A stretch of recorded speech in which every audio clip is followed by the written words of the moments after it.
రాష్ట్ర ప్రభుత్వం కేంద్ర ప్రభుత్వం తీవ్ర నిర్లక్ష్యం చేస్తూ ఉంది. వెంటనే మినీ సెంటర్లు మెయిన్ సెంటర్లుగా మార్పు చేస్తూ జీవో ఇవ్వాలి అని చెప్పేసి ఈరోజు ప్రధానంగా మేము డిమాండ్ చేస్తా ఉన్నాం.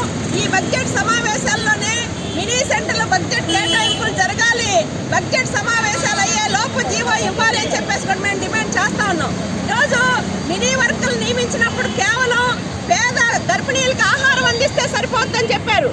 కానీ ఈరోజు వర్కర్ చేసే పని ప్రీ స్కూల్ నడపటం, ఆ హెల్పర్ చేసే పని ఆహారాన్ని వండటం, వడ్డించటం, పిల్లల్ని సక్రమంగా దించటం, ఈరోజు ప్రభుత్వం పెట్టే రకరకాల యాప్లన్నింటిలో కూడా పని చేయించడం, రికార్డు రాయించడం, అన్ని పనులు మినీలు చేయిస్తా ఉన్నారు.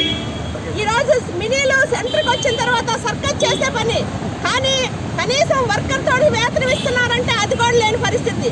అందుకనే వెంటనే వర్కర్లతో సమానంగా వేతనాలు ఇవ్వాలి.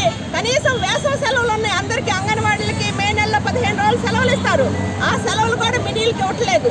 సూపర్వైజర్ పోస్టుల్లో అంగన్వాడీలకి 50% సూపర్వైజర్ పోస్టులు ఇవ్వాలనే నిబంధన ఉంది, దాన్ని కూడా అమలు చేయట్లేదు. అందుకని తీవ్ర నిర్లక్ష్యానికి గురవుతున్న మినీ సమస్యలను వెంటనే పరిష్కారం చేయాలని చెప్పేసి ఈ సందర్భంగా డిమాండ్ చేస్తా ఉన్నాం. అంతేకాకుండా మొన్న డిసెంబర్లో 42 రోజుల పాటు అంగన్వాడీలు వాళ్ళ బాధలు కష్టాలు ప్రభుత్వం పట్టించుకోకపోతే సమ్మె చేశారు. ఈ సమ్మె సందర్భంగా జూలైలో అంగన్వాడీలకి వేతనాలు పెంచుతామని చెప్పేసి రాతపూర్వకమైన మినిట్స్ కాపీ ఇచ్చారు. మినిట్స్ కాపీ ఆధారంగా ఈరోజు ఈ రాష్ట్ర ప్రభుత్వం వెంటనే అంగన్వాడీ యూనియన్ చర్చలకు పిలవాలి, అంగన్వాడీలకి వేతనాలు పెంచాలి, అట్లానే మట్టి ఖర్చులు జీవో ఇవ్వాలి అని చెప్పేసి కూడా మేము డిమాండ్ చేస్తా ఉన్నాం. ప్రభుత్వం కనుక ఆలోచన చేయకపోతే రేపు డిసెంబర్ 12కి సంవత్సరం అవుతుంది.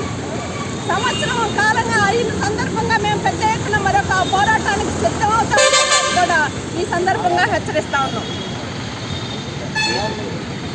సుబ్బరామమ్మ, రాష్ట్ర ప్రధాన కార్యదర్శి.